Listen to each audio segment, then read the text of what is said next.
मैं भगवान राम में कोई आस्था नहीं रखता। मैं भगवान राम में कोई आस्था नहीं रखता। मेरी किसी भी भगवान में आस्था नहीं है। न भगवान बुद्ध में कोई आस्था है, न भगवान राम में कोई आस्था है, न भगवान कृष्ण में कोई आस्था है। मैं साकार रूप की पूजा नहीं करता। मैं भगवान के निराकार रूप की पूजा करता हूँ, पूरे ब्रह्मांड की, प्रकृति की पूजा करता हूँ। और भगवान श्रीमद् भागवत गीता में भगवान कृष्ण ने भी ये बात को कहा है कि चाहे हमारा भक्त साकार हो और चाहे निराकार हो, चाहे उसे पूजा की कोई पद्धति आती हो ना आती हो, उसे मंदिर में जाने की ज़रूरत नहीं। वो शांत जगह में अपने अंदर झांके, वहाँ भगवान है। भगवान सबके हृदय में है। भगवान मन मंदिर में है, मंदिर में भगवान नहीं होता। वहाँ तो स्टंट हो रहा है, वहाँ तो 2024 जीतने के लिए सारा खेल हो रहा है। अभी मंदिर तैयार नहीं, तो क्या जल्दबाजी थी? जल्दबाजी इस बात की है 24 चुनाव बीत जाएगा, 2 ही महीना बाद है, उसके पहले कर लो। तो भारतीय जनता पार्टी का स्टंट है, और भारतीय जनता पार्टी के स्टंट के लिए मुझे कुछ नहीं बोलना। और रही भारतीय जनता पार्टी की बात, तो भारतीय जनता पार्टी को चुनाव जीतने के लिए हर काम करना चाहिए, क्योंकि उसने विकास तो कुछ किया नहीं है।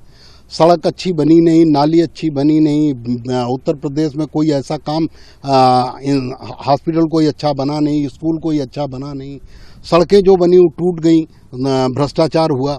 चाहे वो पूर्वांचल एक्सप्रेसवे हो और चाहे आपका बुंदेलखंड एक्सप्रेस हो। बुंदेलखंड एक्सप्रेसवे एक बच्चा लगता है, तो उन्होंने कुछ किया तो है नहीं। देखिए, रामभद्राचार्य जी ने एक गलत टिप्पणी की है। एक तो खुद को उन्होंने उम्रदराज हैं, संत हैं, उसके बावजूद भाजपा को फायदा पहुंचाने के लिए अपनी भद्द पिटवा रहे हैं। उन्होंने जानबूझकर एक ऐसा प्रसंग कहा कि जो राम को नहीं भजते हैं वो चमार है। इसका मतलब, ठीक है, आपके उस चमार का मतलब कुछ भी आप हिंदी संस्कृत में निकाल लीजिए, लेकिन जो सार्वजनिक मान्यता है कि वो एक नीच शब्द है, किसी को नीचा दिखाने के लिए कहा जाने वाला शब्द है। सत्य अलग है। सत्य अगर बात की जाए तो पता ही नहीं राम कहाँ है, लक्ष्मण कृष्ण कहाँ है, बुद्ध कहाँ। सत्य की बात नहीं, लेकिन जो लोक मान्यता है उसमें चमार शब्द अपमानित करने के लिए इस्तेमाल होता है। आपने क्यों इस्तेमाल किया? और भाजपा को खाली निजी फायदा पहुंचाने के लिए आप इस तरह का काम कर रहे हैं। और रही धर्म की बात, तो अगर धर्म का आपको ज्ञान होता, आपको धर्म का कोई ज्ञान नहीं।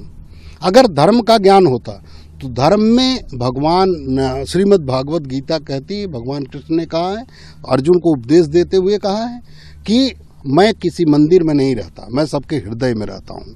मैं कहीं, मेरी कोई पद्धति पूजा की नहीं है कि इस पद्धति से पूजा जाए। और साकार पूजा करने वाले और निराकार पूजा करने वाले दोनों मेरे बराबर के भक्त हैं।